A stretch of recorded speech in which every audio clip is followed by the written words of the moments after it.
In today's episode, we discuss the first dive coaster in North America and how its daring drop changed the landscape of thrill rides forever. Welcome to Airtime Traveler.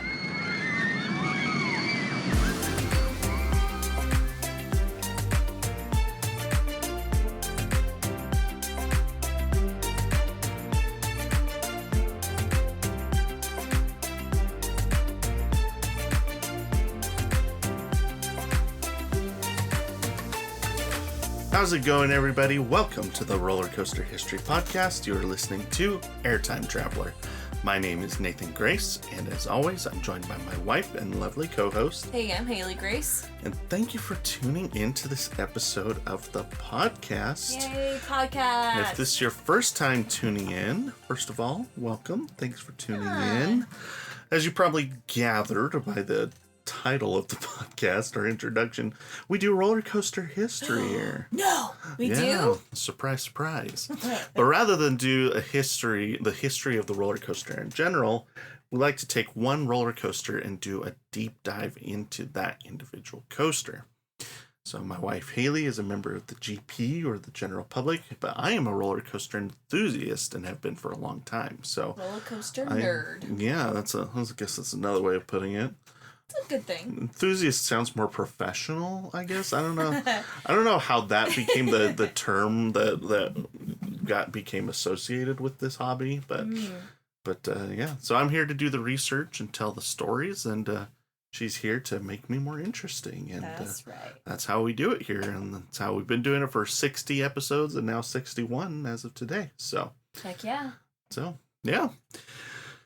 Well, I don't think we really have any amusement park news to talk about. We're kind of in this lull between the parks opening, like new coasters opening, for the season, and new coasters getting announced, which typically happens in the fall. Yeah, the only thing I saw was just like Disney news, but yeah, they announced a little bit more information about the new Cars Land that's coming to Magic Kingdom. Oh, that's not what I saw. No, what you saw? I just saw that there was a lifeguard save at one of the parks, and yeah, I didn't see that. So. But yeah, Top Thrill 2 was having issues, and people were all freaking out about that again. Of course they were. But it was only down for 2 days, and then it went back up, so just minor issue. They did announce the opening day for Siren's Curse, which is the new tilt coaster coming to Cedar Point later this summer. When was it? June 28th, so just a couple weeks now from when you're listening to, or when this episode releases. So that's another new addition coming to Cedar Point, so that's pretty exciting. That will be the first tilt coaster to open in the United States, so big deal there. Yeah. So, but yeah, I guess the only other thing, we know there's been track pieces arriving at Six Flags Over Texas for their rumored 300-foot dive coaster that's supposed to be coming. So that's not official. Yeah. It is official that we shall see. It is official that there's a new coaster coming because the park has started posting pictures of the track. So that is official. What the layout will be and how big the coaster will be is to be determined. But the prevailing rumor is a 300-foot dive coaster, which would be pretty exciting. Would be crazy. It would be pretty crazy. So. But time will tell. So, well, let's go ahead and dive right into. Dive as a. you don't know. Intentionally do that? I did not do that yet. You don't know yet, but that was an unintentional pun because we're talking about a dive coaster today. So. Yeah. But so we're doing Busch Gardens Tampa today. Okay. Which dive coaster, Busch Gardens Tampa, obviously means we're talking about the one and only SheiKra at Busch Gardens Tampa. So this is one that Haley did not have the opportunity to do because she likes Disney too much. I can't help it. when we went on our trip to Florida last year. Busch Gardens, another day at Disney. Yeah, so, hello, answer is definitely another day at Disney. And that's what she decided. So we when we went on our trip to Florida last year, we did a day at SeaWorld Orlando, which she did come with me. She and the kids. We all four of us did SeaWorld Orlando. But then the next day, my parents were getting into town, and they were going to Hollywood Studios that day. And so I went to Busch Gardens Tampa to knock out all those credits. I'd never been there before, but she went to Hollywood Studios. So she has not been on SheiKra. You have been on some other dive coasters, though. So we'll you kind of get the gist. So we'll talk about some of the ones you've been on later on in the episode. But sounds good to me. So SheiKra at Busch Gardens Tampa opened in 2005 at a cost of $13.5 million, 3,188 feet long, 200 feet tall, with a top speed of 70 miles per hour. Average 2024 wait time, not 2020. Actually, I think I have the number wrong. I do think it was 2025. Just because it's not really a seasonal park. I'm pretty sure they're open year round just because it's in Florida. So I do think I pulled 2025 wait time, which so far this year average has been 22 minutes. Which closer. Hang on 1 second. Hey. Hi. Sorry about that. Average wait time has been 22 minutes, which for Busch Gardens Tampa just means it's about 10 minutes during the week and an hour and a half on the weekends. That's usually what that means. I mean, yeah. That was my. I mean, I went. So it was early May. That's why I went on a Saturday because that was my only option, and I bought a I went all out and got the best fast pass option that they had because I was like, I have one day here. They have a lot of coasters. I've got to knock them all out. Right. And I didn't get to re-ride anything that day because it was just like bouncing from one coaster to the next and taking pictures for social posts and different things like that. And so it was just a crazy day, but. When I went on SheiKra, I got in the quick queue, but the standby was an hour. Oof. And it's not even like the headline attraction anymore. Yeah. So it's crazy. Busch Gardens Tampa is insane on the weekends. No, thank you. So, but I mean, if I went with you, you probably wouldn't have been able to get that fast pass. So I'm like kind of glad that you did go by yourself. It's a tricky thing for sure that we're honestly still figuring out how to do this roller coaster enthusiast hobby while having young kids.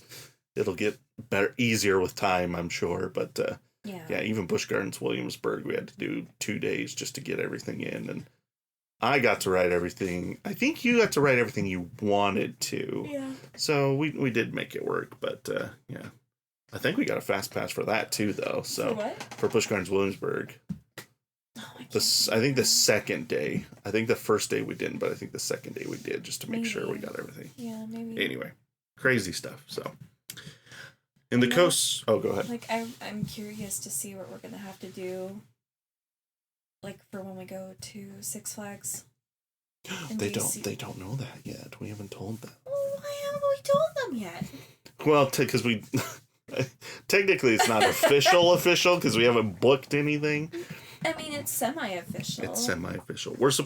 Our plan is to go to Six Flags America sometime in July. Secret's out.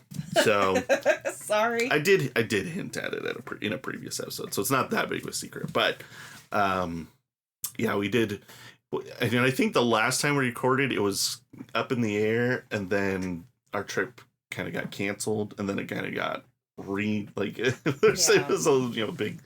Went through a big circle, but we did book the plane ticket, so we are going out to see Haley's family out on the East Coast, and so we're gonna be within driving distance of Six Flags America, and so the thought was like, might as well, go to that park while we can, and so that's the plan right now. So that's the plan right now is we are gonna go to Six Flags America sometime in July. and we're not quite sure what to expect. I mean, it's definitely not a big, like, it's not a super busy park, but I do know there's still like a decent amount of people in that area. I don't know, so I really have no idea what to expect as far. Definitely reach out to some of our groups, like our enthusiast groups, and see what they recommend, because that one I'm just not sure. Well, and the good news is we are able to kind of make that trip happen during the week instead of on a weekend, so that should help. We're gonna see if we can get everything done in a day. That's the goal, because I really want to go to the National Zoo as well. Right. And I'm gonna go whether he goes or not. It's what's up in the air is whether I'm going to the park 1 day or 2 days. Yes. So. Anyways, we shall see. So there's a little side tidbit. Yeah. So that may be our only trip to a park this year, just because we've mentioned it previously. Money is tight, man. Money's tight this year, unfortunately. So hopefully a better situation next year. We would very much like to be at Six Flags Over Texas for the opening of the new dive coaster, if possible. So that would be really cool. That would be cool. I mean, for a big coaster be opening close enough for us to drive for the media event, that doesn't happen very often. Sweet. So we did it for Silver Dollar City. We tried to do it for Zambezi Zinger, but then there was all these issues with the coaster getting delayed and all that. So, so this will be like the third time we've had a significant coaster open within driving distance since we started doing this. So, would definitely be something we would like to do. So, anyway, back on topic for SheiKra. So. In the CoasterBot rankings, it ranks at number 99 in the country, so just barely inside the top 100 Squeaking there. That one out. Ranks below coasters such as Cannibal at Lagoon, Monster at Adventureland, Griffin at Busch Gardens Williamsburg, and it ranks above coasters such as Dr. Diabolical's Cliffhanger at Six Flags Fiesta Texas, Valraven at Cedar Point, and Emperor at SeaWorld San Diego. Busch Gardens Tampa, it ranks number 4, which when you're a top 100 coaster, but you're number 4 in the lineup, that's a pretty good park to have 4 coasters in the top 100. So obviously we got Iron Gwazi at number 1. Montu comes in at number 2 with Kumba at 3. Technically right now Kumba's not open, so I guess you could say right now SheiKra is number 3 at the park, but hopefully Kumba's open again soon. Cheetah Hunt comes in at number 5, followed by Tigress and Cobra's Curse, and then Phoenix Rising, their new family inverted coaster, at number 8, and then the one and only Air Grover coming in at number 9. Can't forget Air Grover. I talk about Air Grover so much in these episodes. I don't know how that happens. It just, you know what? He just needs to be appreciated. That's all. Good old Air Grover. Good old Air Grover. So I had to get that credit, man. Sit in a line with all those other parents with their kids all by myself. I'm like, I need the Air Grover credit. I still can't believe you did it. That's my husband, y'all. I can't decide if that one was worse or Woodstock Express at Cedar Point. Because that one, you sat off and just watched me ride a family. I definitely think that one. Because then people saw you get off and join me and your kids. Well, no, the kids weren't with us. Oh, that's right. But the other thing with that one is the restraints are weird. They have to come around with a key to unlock it for you. That one was totally worse. They do that to keep kids from unbuckling their own seatbelt, but it's just really yeah, can you let me out, please? It's funny. Yep. But I got the credit. Oh my gosh. And every coaster enthusiast listening agrees with me, so. And every coaster enthusiast is also laughing because they felt just as ridiculous as you. Some, yes. Some don't care.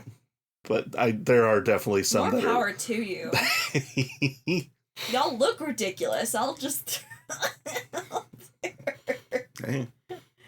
But, hey... Don't judge a book by its cover. You do you. You do you. Yeah. I think it's just rude to judge people for enjoying their hobby. So. All right. Review of the name. I do think it's a good name. It has a double meaning behind it that we'll talk about later in the episode. I was going to say, I don't even know what a SheiKra is. Yeah, there is a meaning behind it. The only thing I don't understand is the K is capitalized. Like, that's intentionally done in the logo here, but also that's just how it's stylized. And I don't know why. Like, it doesn't need to, they didn't need to do that for it to make sense when we talk about the meaning of the name later on. So I'm not exactly sure what the intention behind that was, but this is a good logo, though. I mean, it's very simple, but it is very recognizable amongst coaster enthusiasts. So, it's just different. Yep. So, and then like they put this text, like the actual ride sign is like on an oval with like some like African style fabric behind it, and so and it works well. So, review of the paint scheme. I do like SheiKra's paint scheme. I mean, it's pretty basic. I mean, it's bright red with the blue I almost said restraints, blue supports on it. So it's a pretty basic paint scheme, but I think it looks good. So. Yeah. I like that it, on a very blue day, like a no cloud in the sky, just the red's very attractive. The red definitely is a very bold choice for the track. Like, I think it's a good color for like a big coaster in your park to, stand out from a long ways away. So. Yep. I do like the trains too. Dive coasters by nature, it's hard to design the trains because it's really just a bunch of seats. Right. They're just kind of wide. Though. So, but they I really like the design on the front here, and then like even just the little bits of effort to put like these little fins on here to kind of give it a little bit more style, and even down on the bottom here. So, as far as floorless coasters go, they did a pretty good job with these trains. I can agree. I can agree with that. Here's the park's description of the ride. Climb 200 feet to the edge of a 90-degree drop that inches you mercilessly over the edge and stops. Then surrender to speed as you dive straight down into a 70-mile-per-hour roller coaster whirlwind with an Immelman loop, a second dive into an underground tunnel, and a splashdown finale that drenches SheiKra fans waiting to catch their own piece of the fun. Did they actually get drenched? So it says SheiKra fans waiting to catch their own piece of the fun. It doesn't. The people on the coaster don't get wet, but it does. It does. I don't remember you telling me. No, it does splash onto the pathways right next to the coaster. Got it. Okay. Yeah. So that's a decent description, actually. Like I like how it's like, and it stops. And stops. Yeah, it's a decent description. It wasn't too long, wasn't too short. Doesn't like go through the whole layout. Actually, it kind of does now that I look at it, but the layout's not that complicated, so it doesn't. It's pretty easy to go through the whole layout. So, customer reviews. Now there was quite a few for SheiKra, just because it's at a very highly attended park. Yeah. So there's like 1,800 reviews to sort through for SheiKra. I didn't get through all of them, but had a 4.8 out of 5 rating on Google reviews. It's pretty good. So here's some of the 5-star reviews. So we have 5 stars. This ride is built for adrenaline junkies. I was a bit scared, but the ride was awesome. The splash zone is really cool, although the water was warm as well. A little bit theming around the area makes this ride very nice to see, and there are plenty of photo spots nearby and at the spot. It is a very, very picturesque coaster, and it loved that. Well, and it comes like the way the layout is. There's actually a pathway that goes like in between the first drop and the splashdown section, so you're kind of like just underneath the coaster, and so it makes it really easy to get really good pictures, and so. Yeah, and I always like that when the coaster's like going up and over your head, I enjoy that. I can agree. Here's another 5-star one. Awesome roller coaster. Do not ride if you have any tendency for motion sickness. Okay, yeah, that checks out. Yep. I counted 6 inversions and 1 large and a smaller near vertical drop. Okay, I don't know if we're talking about the same ride here. There's only 1 inversion on SheiKra. I don't know how this person got 6.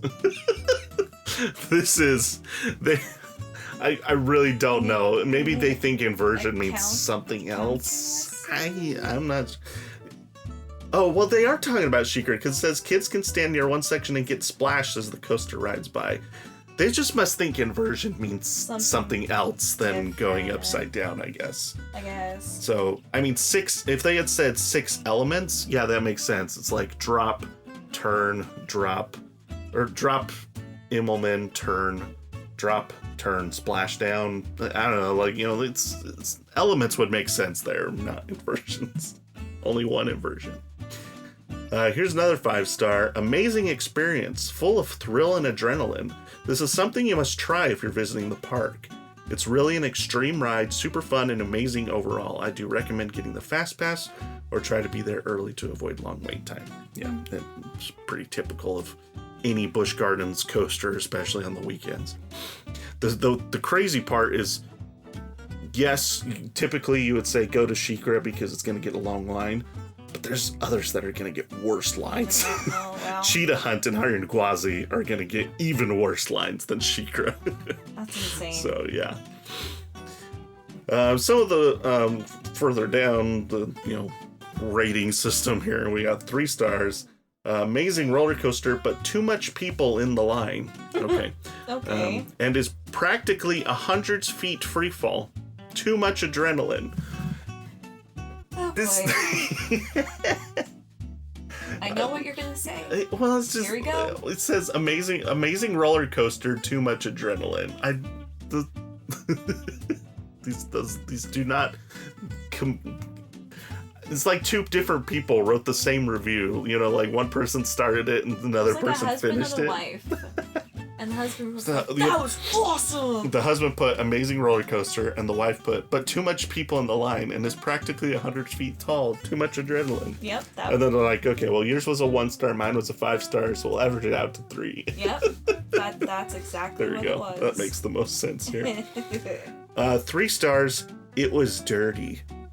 Oh, I'm sorry. Did they not pressure wash the coaster? That's a weird one.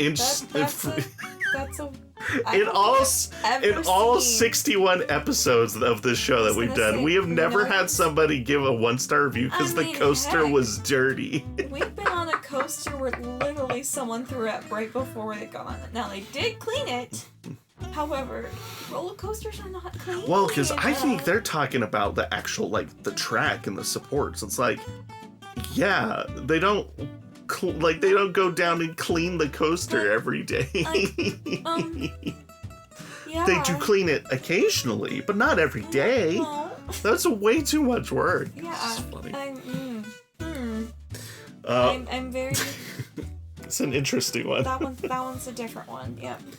1 star. It scared me so much I will never go on a roller coaster again. Okay. Well, at least you found your limit, I guess. One less person in line. That's all I have to say. This was a funny one because this is 2 reviews that were literally right next to each other as I was reading through. Okay.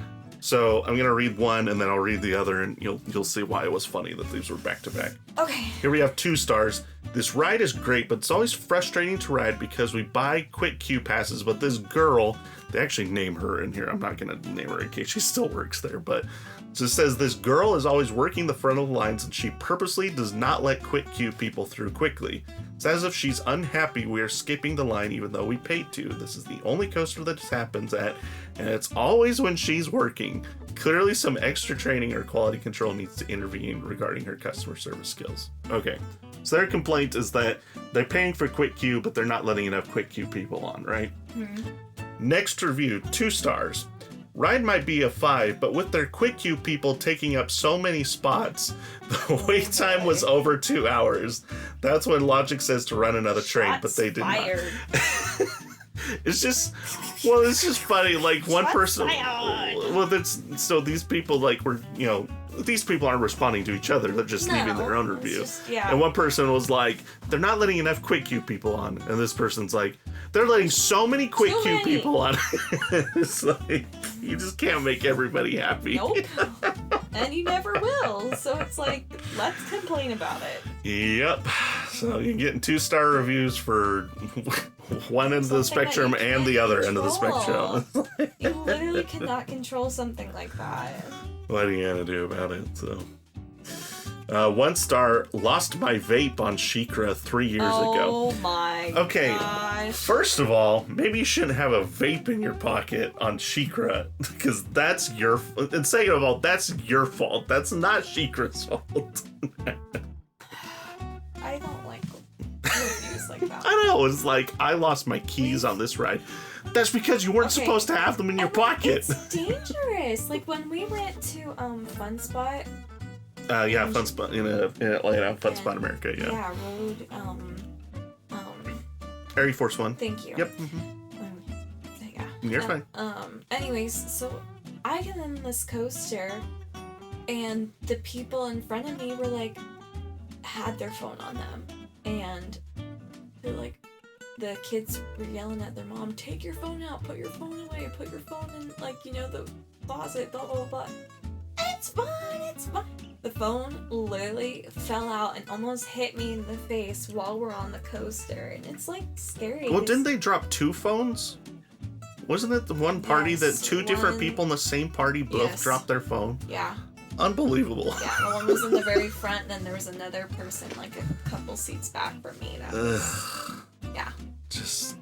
Yeah, and they were upset that they couldn't go and get, their phone. It's that's your fault! They told you to put it away. They didn't even know where it fell out at. Oh, well, because we were riding it, right as the sun was going down, too. Yeah, so it was dark. It's getting dark. It was dark, and it, goes out into the woods, kind of. Yeah. But, still enough that it's, you can't go walk the coaster track to find a phone.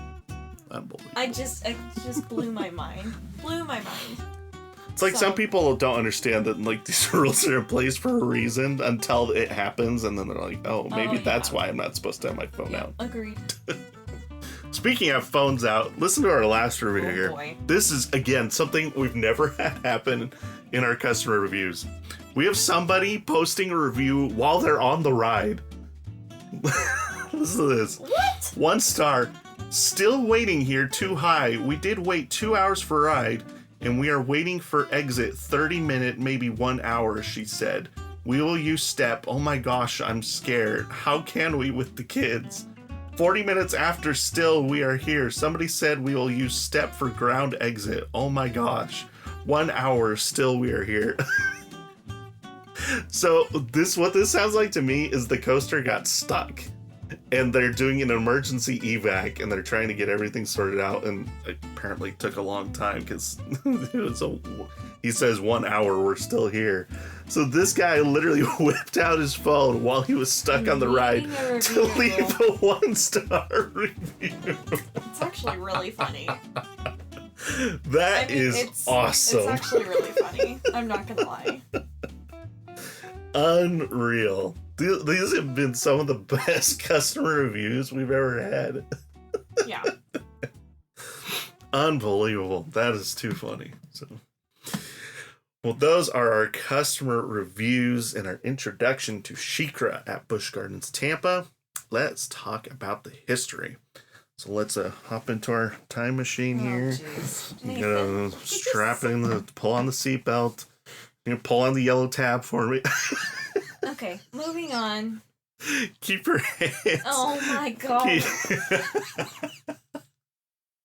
Y'all, I can't even with him tonight.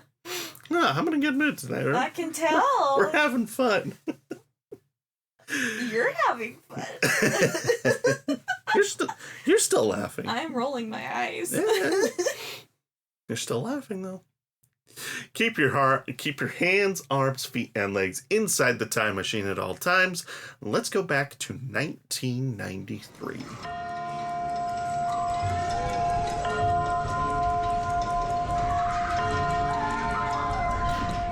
Okay.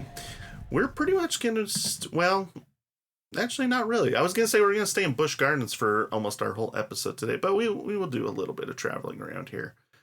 So Busch Gardens Tampa was on a tear in the 1990s. They really decided we're going to focus on adding big thrill attractions.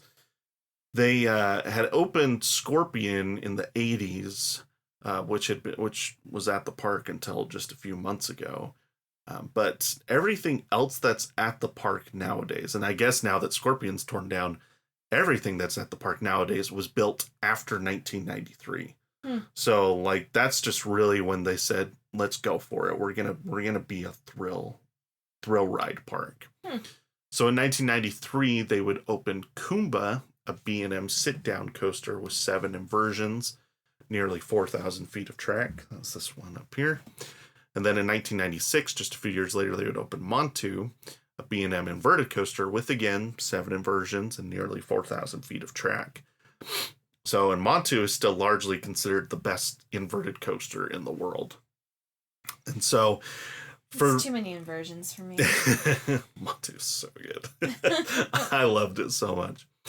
But both of these coasters were very early on in B&M's lifetime, too. They had just started building coasters in 1990 when Iron Wolf opened at Six Flags Great America.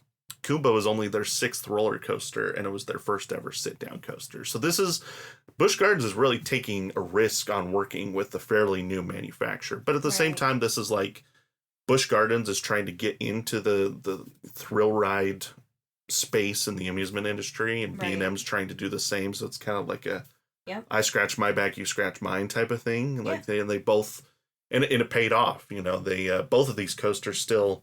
Kumba is supposed to be operating later this summer, still to be seen. But let's say both of these coasters are still operating to this day, and both. Kumba might be just outside the top 50 in the CoasterBot rankings, but it's been in the top 50 for a long time, and Montu is still in the top 50 almost 30 years later. So both of them still legendary coasters amongst, coaster enthusiasts, and, still very much popular attractions at Busch Gardens Tampa to this day. So in 1998, B&M would once again make waves in the industry with a brand new model that they called the Dive Coaster. So the very first one of these would be Oblivion at Alton Towers in England. So here's a picture of Oblivion here. The coaster was marketed as the world's first vertical drop coaster. And so Oblivion is very simple in its design, and it's fascinating. Actually, I'd love to go to Alton Towers one day because it's just a one of a kind park. They're not allowed to build their coasters above the tree line. That's crazy. And so everything they design either has to they dig out a spot for the coaster to go, or in this instance, so Oblivion is only 60 feet tall, from ground level up, but the rest of this drop is 120 feet underground. It's crazy. So this little section you see, that's insane. That's 1/3 of the drop.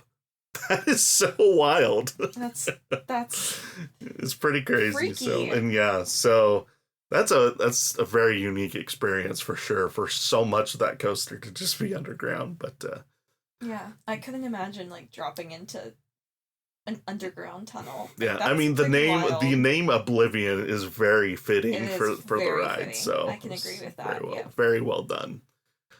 So it's a 60-foot lift hill. The hold brake, holds riders over the edge of the drop, and then a 180-foot drop at an 88.8 degree angle underground.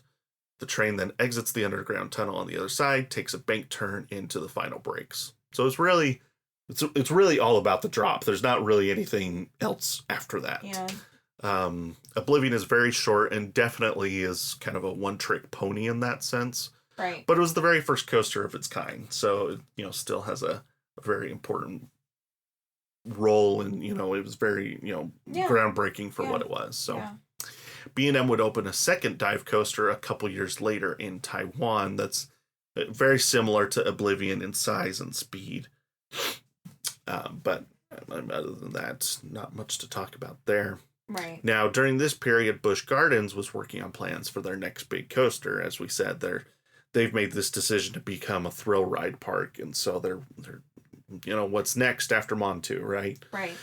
So happy with the success that Kumba and Montu had brought, Busch Gardens was like, let's just work with B&M again, right? It's working for us. Why why fix it if it's not broke, type of thing, right? Absolutely.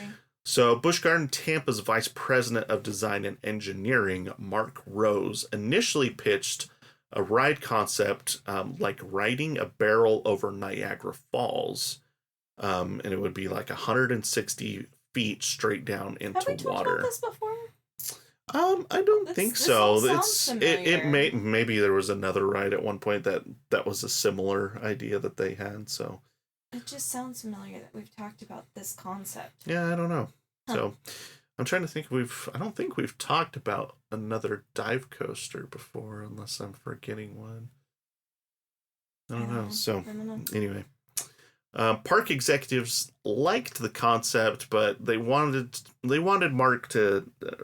Mark Rose to make it bigger, more extraordinary, figure out how to make this an even, bigger draw for us. Right. So this early concept likely would have been very similar to Oblivion in size, but actually Oblivion, the first drop is 180 feet. So this would have been actually a little slower and shorter than Oblivion. So Rose took the concept back to the drawing board and worked with B&M to develop a taller and more complex design for this coaster. The new version would feature a 200-foot height, an Immelman inversion, a second vertical drop, and a splashdown section. This proposal was much more intriguing to park officials, where Oblivion was kind of a one-trick pony. This coaster now had a more complete layout with some additional elements going on. So B&M's engineers got to work on this new coaster. It only took them about 6 months to kind of put together this, whole plan, this whole layout. Yeah. And, but I guess from concept to ending, it was about 4 years. So that's just, that's kind of the life cycle of coasters. Like there's just, right now there's parks that are working on coasters that we have no idea about right now. Like that's just, that's it takes so long. Right. So it's kind of the same thing with like movies and TV shows, right? Like, right. Marvel Studios right now is working on movies that we don't even know they're working on right now. Right. So same kind of thing. Yep. Agreed. So, since Mark Rose, that worked over at Busch Gardens Tampa, was heavily involved in the design of the coaster's layout, Busch Gardens signed an exclusivity clause with B&M that ensured the coaster's layout cannot be duplicated for a certain amount of time. So generally, that happens occasionally where they'll pay a little extra money to make it so that the layout that we have is a one-of-a-kind layout. Sometimes that's a permanent agreement, and sometimes in this instance it was just a temporary agreement that for X amount of years you can't duplicate this design. So I kind of like that. Yeah, some parks it's very important to them to have that, and other parks it's kind of like, whatever. Yeah. So this coaster is big enough and we're popular enough that it doesn't really matter if X park over there has the exact same thing, but other parks, that's important to them. So now rumors began circulating about a new coaster coming to Busch Gardens Tampa in early 2004, because all of this has just been in the background so far.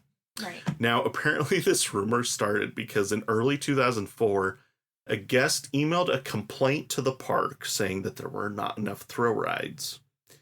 And a customer service rep responded with, quote, "Spoke with our general manager, and you're going to be an extremely happy guest by 2005. The magnitude of this project in Busch Gardens Tampa Bay is definitely a first for roller coaster aficionados." Oh my gosh, I bet they got fired. Well, so there's a couple things that could be going on here. So first of all, park officials deny that this was true.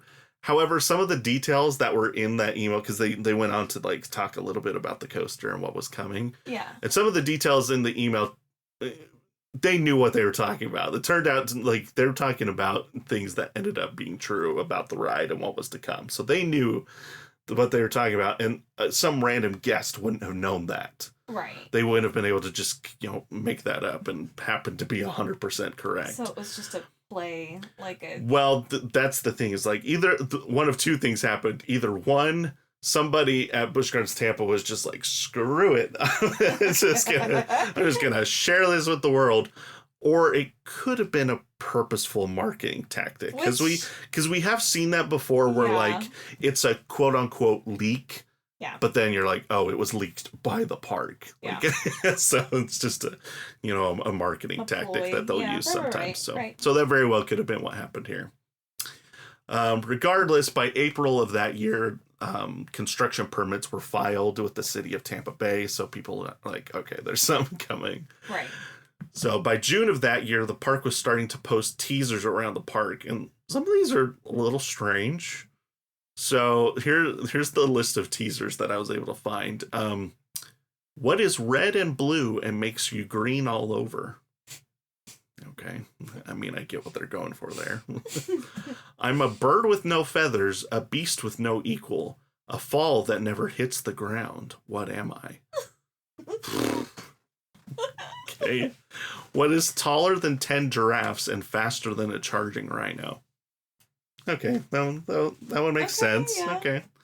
What is too fast to see but has a bird's eye view? I don't understand that one at all. Honestly. And then this one, I know what they're talking about, but it's the most odd one here. What has 48 feet but seldom or never walks? That one. I don't. My guess is they're referring to. I'm guessing there was 48 steel supports or feet that the coaster has. Okay. I'm like, that's a bit of an odd one. That's a stretch. That's a stretch. That is a stretch. Also, but seldom or never walks? How about it never walks? The coaster should never... Please do not have a coaster that seldom walks. Yeah, please no. Please no. On October 27, 2004, Busch Gardens Tampa would officially announce SheiKra, a 200-foot dive coaster from B&M. I'm actually still very concerned about a walking coaster. Here, should we count the supports here in the? No, we're moving on. So here's some of the promotional materials that they released with the announcement of SheiKra. So they have like the 3D models here that I like that. Not bad. So, but then this was like the actual promo material that like went out to park guests and different things. I like the description here. Her power is unprecedented. Her daring is undaunted. She is SheiKra, the Savannah Hawk. Whoa. Very intense. That's extremely intense. So now, because the only two dive coasters at this point had been built in Europe and Asia, this was, and you can see on the tagline here, and used very heavily in the marketing, America's only dive coaster. So that was their big ploy, was like, this is North America's first dive coaster. So it was also the first dive coaster to reach 200 feet. The first B&M coaster to feature a splashdown element. We'll talk more about that later. And was the first dive coaster with a 90-degree vertical drop. The first two were not quite 90 degrees. They were 88.8 degrees. And we'll talk about why that is later on as well. So, the name SheiKra is actually a stylized nod to the SheiKra. Now, there's a different spelling there. So, the coaster is SheiKra. Like, I guess, I don't know if it's supposed to be like a play on shrieking, like when, like another word for yelling. Maybe. So I don't know. It would be, in my mind, it would be SheiKra, but then that's, I don't know, maybe that's more of a mouthful. Anyway, but the name of the bird is SheiKra, SheiKra, so without the E. And it's an African Asian hawk known for diving vertically in pursuit of prey. So that's a good name, actually. Yeah. Like, I like that when they like, and Busch Gardens Tampa has done that a lot, where they take an animal and use that as the inspiration for the ride. Right. Cheetah hunt, that was the whole thing. Is like, we're going to take the movement of a cheetah and use that to inspire how we build this layout for this coaster. And so they've done that a lot, and I appreciate that they they they lean into that part of their theming and using animals cool. to drive the theming of their attractions. So well done. Let's see. By the time the announcement occurred, construction was already well underway. About half of the ride's foundations were already poured and cured. So there wasn't track on site or anything like that, but like the foundational work was already well underway. So here's some construction photos of SheiKra. I do like this picture here. This is the final piece of track. And you can see they've got like all these streamers and balloons on it. And so they took like one picture with the whole construction crew and the last piece of track. I'm like, hey, how cute is that? That's actually really fun. So then there's just a couple other pictures, some of the other things. This is the bottom of the first drop right here. That's like, it goes a little bit below ground level. They built like a little kind of trench for it to go through. It's not a tunnel, but it goes below the actual where the path is. And let's see, track installation would begin before year's end and would be completed in early spring before testing began in late April. It's really all I have with construction. I guess there must have not been a lot of issues because that's really all there is to talk about. So on May 21st, 2005, SheiKra would officially open to the public and continues to operate to this day. So here's that ride sign that I was talking about. Actually, I'm just now noticing there's actually a silhouette of a bird in the background here that actually makes a lot of sense. So that does make sense. So that the stylized font with this oval, I think, is a really good logo. So I don't know why when you download the logo online they don't include that, but whatever, it's fine. So these pictures of the sign here and then this picture of the first drop here is these are both from opening day. So that's pretty cool. And then we've got a little. I saw this all over the place that there was this layout, like someone made a graphic design of the actual layout of the attraction.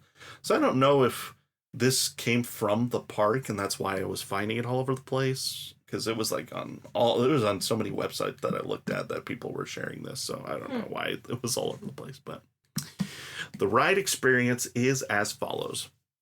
The train exits the station and descends down a very small drop into a bank turn around a portion of the queue before ascending the 200-foot lift hill. After cresting the lift, the train makes a slow right turn and engages the hold brake, which dangles the train over the crest of the first drop for about 3 seconds before disengaging. The train plummets down the 195 vertical drop, hitting the top speed of 70 miles per hour. Riders immediately ascend into a large 145-foot Immelman inversion and back down toward the station into a large sweeping bank turn to the left. Riders hit the mid-course brakes, slowing almost to a stop, before diving down the second 138-foot vertical drop into an underground tunnel. Exiting the tunnel, riders go through a bank turn to the right before dropping into the splashdown. After ascending a small hill, the train traverses through a long 270-degree bank turn to the right before straightening out into the final brakes. At the time of its opening, SheiKra was the tallest ride at Busch Gardens Tampa, and it wasn't even close. It was the tallest by 50 feet. I think Montu was the second closest at 150 feet. And then there was a couple others that were pretty close to that. But yeah, so even nowadays, it's still the third tallest in the park, only behind Iron Gwazi, which is basically the same height. It's 205 feet. And then easily the tallest thing in the park is Falcon's Fury, which is their 325-foot drop tower. But they have, it's like you have to be that tall. The Falcon's Fury is crazy. You can see it from so many places in the park. You're just like, whoa. That's a tall one. Yeah, so.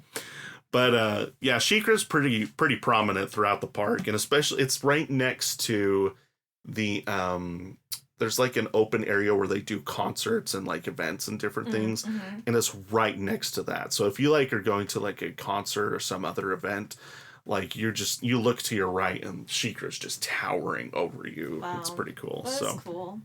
Yeah, it's got a very, very good spot within the park.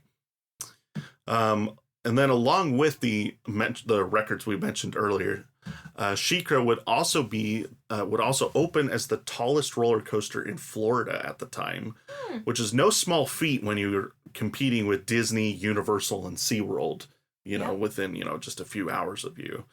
So it was a big deal. Like, a lot of people in the Orlando area were definitely intrigued by, the first 200-foot coaster to open in Florida at the time. So obviously there's been several since then, but, this, 20 years ago, this is a big deal. While not the first of its kind in the world, it was the first of its kind in the Western Hemisphere. So, again, a very unique experience for a large majority of people that rode it in those early years. Arthur Livin would call SheiKra a, quote, majestic, one-of-a-kind roller coaster experience. And an Orlando Sentinel writer would say, quote, the 200-foot monster, Florida's tallest, wins my vote for best drop straight down at 90 degrees. Some coaster enthusiasts were a little critical on the ride's brevity, feeling that SheiKra was still kind of a one-trick pony, like we talked, as we said about Oblivion earlier. And it is a fairly short ride. I mean, if you compare, SheiKra to other coasters at the park, or even dive coasters that have opened since then, right? Yes, it is a short ride. But at the time, it was a big deal, and it delivered where it mattered, and that was the big 200-foot vertical drop. Right. That was the selling point all along. So yeah, I mean, I feel like a lot of people forget, like, coasters, they age, but it doesn't mean that they're not a bad ride. It just means that, there's rides that they improved upon, and I don't know. That kind of frustrates me. That people and it's a phrase that always makes me laugh is when coaster enthusiasts call something gimmicky, and I'm like, yeah, that's just another word for marketing. That's the point. Is a ride with a gimmick is how you get people to be interested in it. Yep. That's what marketing is. It's getting people to be interested in a gimmick. Yes. So that's the thing, is like, 200-foot vertical drop. Yeah, it's kind of gimmicky. It's not necessarily any better than a 200-foot drop on Diamondback or some other coaster that would be rated higher than SheiKra. But calling it a 200-foot vertical drop does intrigue people, and, it gets people to come to the park. So anyway, it's just funny. I think it's funny when coaster enthusiasts use gimmick in a bad way, and it's like, no, that was the point. They did that on purpose. So why is SheiKra's drop the first vertical drop when the other ones were, like, not quite vertical? Well, when B&M designed Oblivion, they struggled to find a way to keep the wheels in contact with the track when it was traveling vertically. Because basically, as you go over the drop, the weight of the train is on the top, so it kind of flings the train forward, so to speak. Mm-hmm. And so, like, there would be a gap between the wheels and the running rails as it would go down the drop. That didn't actually happen, but like during the design process, that's what they were running into with their calculations and stuff like that. I was gonna say, Nathan, you're making me nervous. No. But so 88.8 was the steepest they could get it without that problem occurring. So then they did the same thing with their second iteration in Taiwan, and then in between that one and when they opened SheiKra a few years later, B&M developed spring-loaded wheels that kept the wheels firmly against the track, regardless of angle or speed or whatever. Right. So there's actual, there's springs that kind of add some extra force to keep the wheels in place.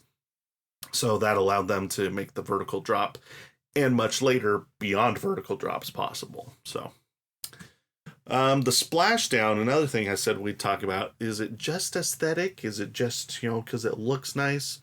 Right. Well, not entirely. And if you listen to our Diamondback episode, you've heard of this before, but just in case this is maybe your first time listening or you didn't listen to the Diamondback episode, B&M splashdowns were designed to function not only as an aesthetic part of the ride, or in SheiKra's case, an interactive part of the ride, because you can, it's getting guests that are on the ground wet, and so there's always tons of kids around SheiKra just like playing in the water and stuff. Mm-hmm. So it adds that element, but the actual name of that element that B&M uses is called water brakes, and that's because they actually function as a way to slow down the train as well. That's really cool. Isn't that interesting? So this is how it works. It's so simple too. all they do is they add this little piece on the back of the train. Right. And as it comes through, you can see it right on the bottom of this picture here. The water just feeds through this. And it slows it down, Yeah, and then sprays it out the back. It's such a smart idea. Yeah, so very interactive, very, eye-catching, but then also is just... And it's probably a cheaper version of brakes because they don't really require maintenance the same way actual, mechanical or magnetic brakes would need. Right. So, pretty interesting. I love that, someone was like, okay, what's powerful enough to stop a coaster that's not mechanical? And then someone's like, well, why not water? Whoever came up with this idea is really just cool. Just a brilliant idea all around. So it's a very, very fun thing. And this was the first coaster B&M built that featured that. So since then, there's not been a ton. I mean, like I said, we've talked about Diamondback at Kings Island that has that. We'll talk about another coaster in a minute here that has it as well. But I wish more parks would go for it because I think it's a really, really nice touch. So cool thing. I don't know. So. Let's see. So SheiKra would tie for 4th place in the 2005 Golden Ticket Awards for Best New Attraction. It actually tied along with our very own Powder Keg at Silver Dollar City. Wow. So they both. So what do you like better, SheiKra or Powder Keg? I have Powder Keg higher, mostly because I'm a sucker for launch coasters. That's but true. I do have both of them in my top 50, 40. I'd have to check where SheiKra's at. I know Powder Keg's in my top 40 for sure. SheiKra, I'm not 100% confident, but funny enough, they would lose out to the Italian Job at Kings Island, which was our last episode. I didn't even realize that. Oh. That's a coincidence. Also, why would the Italian Job beat out SheiKra, or Powder Keg? I don't get that, but anyway.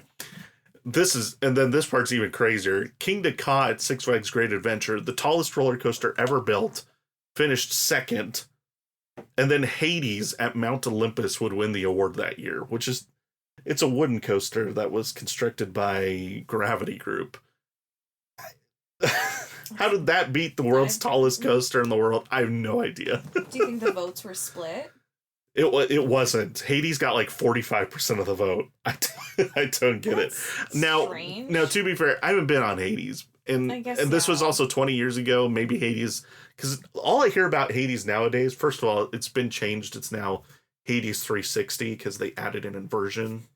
But all I hear about Hades nowadays is that it's rougher than driving around on square wheels. Doesn't sound appealing. No, and so I imagine it was probably way better 20 years ago, but I don't know how you compete with the tallest roller coaster ever constructed. But yeah, that's... I don't know. I guess some people are like, oh, well, it's just Top Thrill Dragster, but a little bit taller. I don't know. So maybe that's what their problem with it was. But anyway. Whatever. So, everybody has their opinions. Yes, for sure. SheiKra would have some operational issues in its opening year. Not horrible. Basically, the ride safety control system was too sensitive. So much so that if it detected any irregularity at all, it would just stop the ride mid-course. And so could you imagine? They had so many that would be really evacs. annoying. They had so many evacs in its first year, and they didn't even need it. There was nothing wrong. It's just... So there was a couple occasions in the fall of that year that trains stopped on the lift hill or the brake run, to the point that there was actually a news article I read from October of that year talking about all the problems it was having. By the next year, though, the mechanics had worked out all the bugs and, fine-tuned the sensor so that it stopped doing that. That's a good thing. Yes. That's a good thing. So, shortly after SheiKra's opening, Busch Gardens began work on a dive coaster for their other location in Williamsburg, Virginia. So this is very commonly referred to as SheiKra's sister coaster, and that is Griffin, that would open at Busch Gardens Williamsburg 2 years later in May of 2007. I like that now, both are birds. Yes, well, and now cool. This one you have been on. This one you did go on while we were at Busch Gardens in Williamsburg. So you have been on a coaster very similar to SheiKra because they both were built in the same era. Griffin is a little bit bigger. They basically wanted to do SheiKra 2.0, so to speak. So Griffin has two main differences. First of all, it has two Immelman inversions, so it goes upside down twice rather than just the once that SheiKra has. Mm-hmm. But it also has 10 across seating as opposed to SheiKra's 8 across seating. So it's a higher capacity. Higher capacity. That's the nice. Trains are bigger. It's Griffin is one of only 2 dive coasters in the world to have the 10 across seating. Which is the trains. I mean, that's 30 people on these short little trains. Yeah. They're huge. So, but the capacity for Griffin is like 1,900 an hour or something crazy like that. It's pretty nuts. Wild. Yeah. So it's also worth noting that Griffin is 5 feet taller, so that the drop is a full 200 feet, where SheiKra is 200 feet tall and the drop is 195. So I don't know if they did that just for, I don't know, to make sure no one complained, like, it's not a full 200-foot drop, because coaster enthusiasts would do that. Yes, they would. Around the same time, B&M made it known that future dive coasters would feature floorless trains.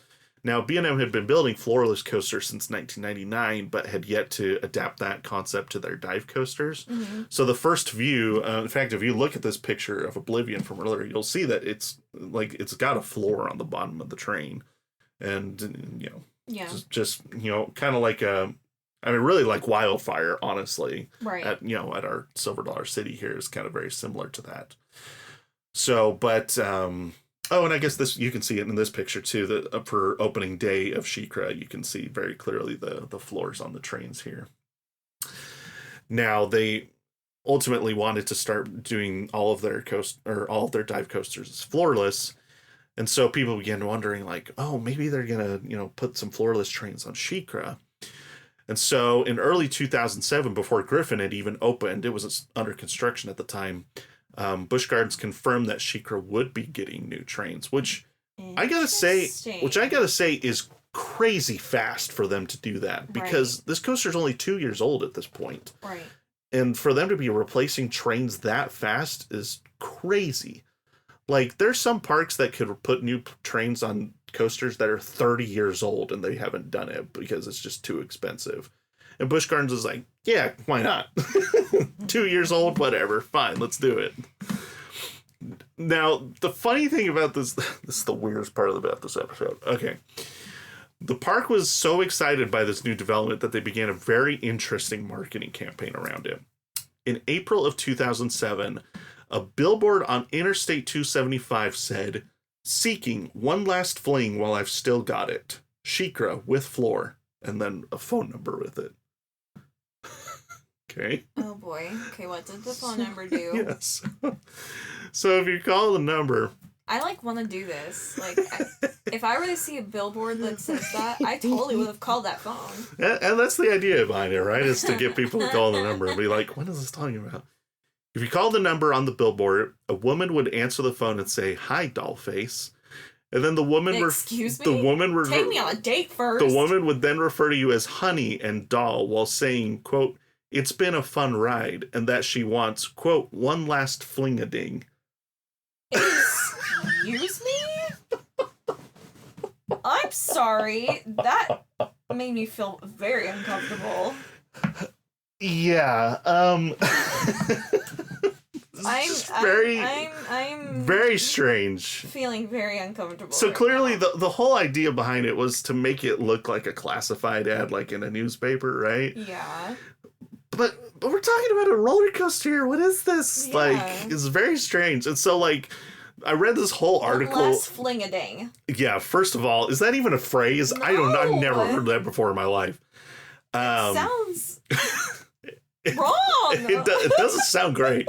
And so I read this whole article that, I don't even remember what newspaper it was, that did this whole spread about companies that were focusing their marketing in risque ways to get more attention, even though it was completely innocent products. What? And the headline that they used, the first example they used was this advertisement from Busch Gardens. And then they go on to talk about some other ones that I didn't care about. I was just focused on this, right? And so they asked somebody from Busch Gardens, they're like, you know, what do you have to say about this, basically? And the spokesman for Busch Gardens said, quote, "It's not graphic in any way. It's very much sterilized. We think that the ad will appeal to the smart and witty coaster fans that will get the humor." Okay. Does it, though? Does it really? Just such a strange decision. It made me feel really uncomfortable. It's just weird. It was weird. It's just weird. I don't like. It's definitely not explicit in nature. You know, No, it's fairly harmless, awkward. but it is odd, and it is kind of awkward is a good word for it. It's kind of awkward and cringy. Like it's just cringy. Yes. Yeah, it's just kind of like cringe. Now, granted, this was 18 years ago, so maybe it hit a little better back then. But can you imagine a park doing this nowadays, though? No. Oh my gosh. Hershey Park doing something like that? Covered in chocolate, babe. Oh dear. So yeah, that is very strange. So, but yeah, so that's how they're advertising this new floorless conversion, which is very, very odd. The coaster would close on May 28th, 2007, just after Memorial Day. The main work that needed to be done wasn't really the trains, was not the trains just came from B&M ready to go. Mm-hmm. The problem was the station needed to be completely retrofitted because, you know, with coasters that have a floor, right, you can just put the track there and then it's done. You know, once the train pulls into the station, people just walk on. But with a floorless coaster, you have to have the floor has to be in the station and then has to pull away from the coaster as it, you know, so that it can leave the station. And so they had to completely retrofit the station with this retractable floor so that the guests could board the new trains. It only took them a few weeks, though. It took them like 3 weeks to do that, which is crazy. That's so fast. So fast. If we did that nowadays, it'd take like 6 months. Yeah. Yeah. So, but the coaster would reopen with its new floorless trains on June 16th, 2007. So here you can booking it. Yeah, you can see the side. You can see the side by side here. So here's the SheiKra's old trains from when it originally opened, and then they actually had one of the floorless trains on display here outside the ride for I don't know, probably a few months for people to see.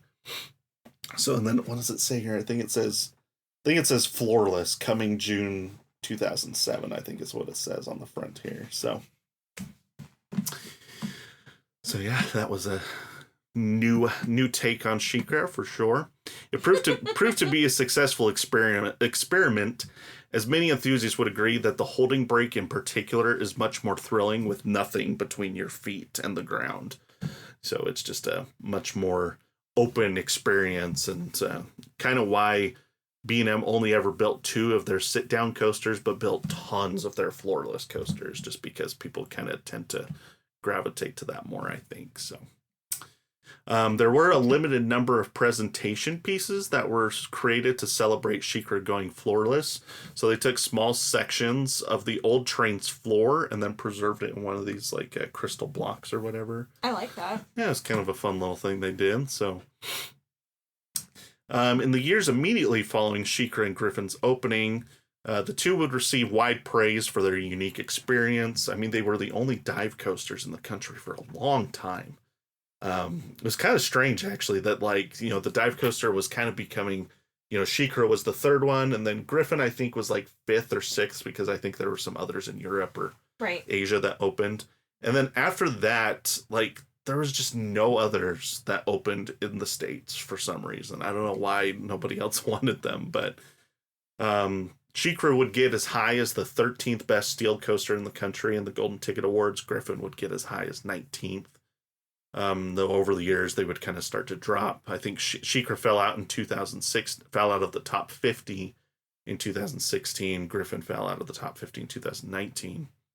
But they remained the only dive coasters in the U.S. until finally, in 2016, Cedar Point would open Valravn, the first dive coaster in the country since Griffin 9 years earlier. So, and then Valravn is another one that you have been on. So it's true, and I liked it. Even though you didn't tell me that I still stand by the fact that I did not know it was my job to inform you of that. It's your job to protect your wife. She didn't know that the dive coasters have a hold brake, and so she thought we were stuck for a few seconds. Losing my mind. Yes. I was not happy. So here's Valraven in the middle here. Mm-hmm. Now, Valraven's success would eventually revive the dive coaster in North America because there's been 5 of them that have been constructed since 2019. They're on a tear right now. So I don't know what, kind of sparked people to start finally paying attention to the dive coaster model, but part of it is that Six Flags and Cedar Fair both kind of took interest at the model at the same time, because Cedar Fair built Valraven, and then they built Yukon Striker, and then they built Iron Menace. While at the same time, Six Flags built Dr. Diabolical's Cliffhanger, and now the companies have merged, and so I think both of them are very just kind of focused on building dive coasters right now, because guess what? It's a good marketing gimmick.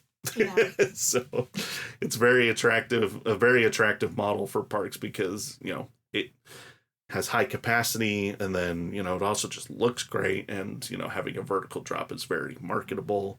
So anyway, I think the Six Flags parks are just eating it up right now, and they're going to continue to do so, especially because, the rumor with that rumor of the 300-foot one coming next year, they're just going to say now Six Flags and Cedar Fair. Oh yeah, both of them were building them separately, and now they're merged, and they're going to just like Six Flags Great America just opened one 2 weeks ago. Right. So yeah, they're building them all over the place right now. Yeah. Now, these new dive coasters are way bigger, not necessarily taller. Most of them are kind of capping out at about 200 feet. But they are definitely longer, more inversions. I think Valraven has 4 inversions, so, 3 more than what, SheiKra has.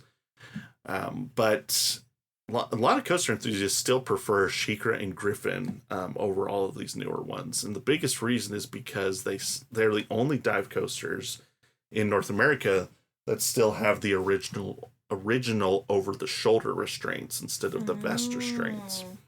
Now, for people that dislike the headbanging of, those over-the-shoulder restraints, yes, you might prefer the vest restraints that these newer models have. But a lot of coaster enthusiasts much prefer the over-the-shoulder restraints because there's much more room for you to kind of float out of your seat. Get the airtime. Yes, yeah. And I will say, having been on SheiKra and Griffin and also Valraven, the first drop on Valraven and Griffin the first drop on SheiKra and Griffin is better. So those over-the-shoulder restraints do lend themselves to more airtime on those first drops. I still think Valraven's better just because it's a more complete ride. Yeah. So just because the first drop is better on Griffin and SheiKra, the full experience of Valraven still makes it better for me. But I do see where some coaster enthusiasts are coming from, because the first drop is better with those types of restraints.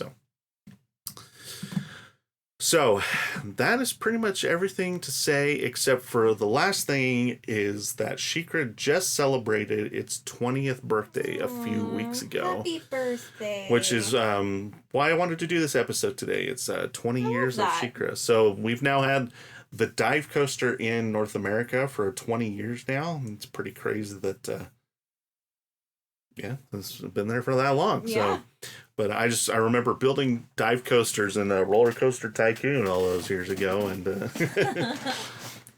anyway, it's definitely a coaster that doesn't get talked about much these days, just because it's become kind of overshadowed by other things at Busch Gardens or other dive coasters that are being built, but still an important part of American coaster history for sure, just because it kind of introduced a brand new model into the market and was something completely new and unique that hadn't been seen in the Western Hemisphere before. And that is the history of SheiKra at Busch Gardens Tampa. There you go. So we got to get you to Busch Gardens Tampa so that you can ride SheiKra and all these other ones there. So. Heck yeah.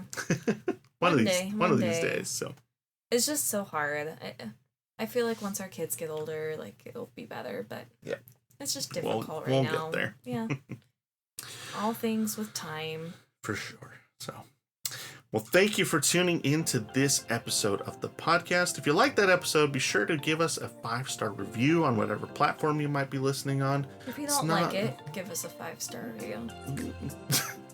Regardless. Yes. Doesn't matter what you think. You still should give us a 5-star review. Just kidding. And it's not for our egos, we promise. It's more just to help people find. My ego. Well, it's for Haley's ego, okay. But no, it's really just to help people find the podcast in the future. It kind of helps your when people are searching for podcasts to listen to it, drives you up the chart so people can find you easier. So. And if you want to follow us on social media, there's other conversations we're having over on our profiles there. You can follow us on X/Twitter or on Instagram. Our handle for both of those is @airtimetraveler. So yeah, you should definitely give us a follow. We have some fun conversations on there. Yeah. So, and be sure to tune in next time. Oh gosh, I completely have forgotten which episode. Oh, I remember now. We're actually going to Haley's home park for our next episode. We're going to talk about it, Kennywood. It's my birthday. It's not, but actually it's kind of funny that lined up that way, didn't it? So we're going back to Kennywood for our next episode. It'll be the first time we've talked about Kennywood since the Hershend merger. So, or not merger, but the Hershend acquisition of Kennywood. So that'll be exciting. So be sure to tune into that one in a couple weeks. And thank you for tuning in to this episode of the podcast. And we will see you in the next one.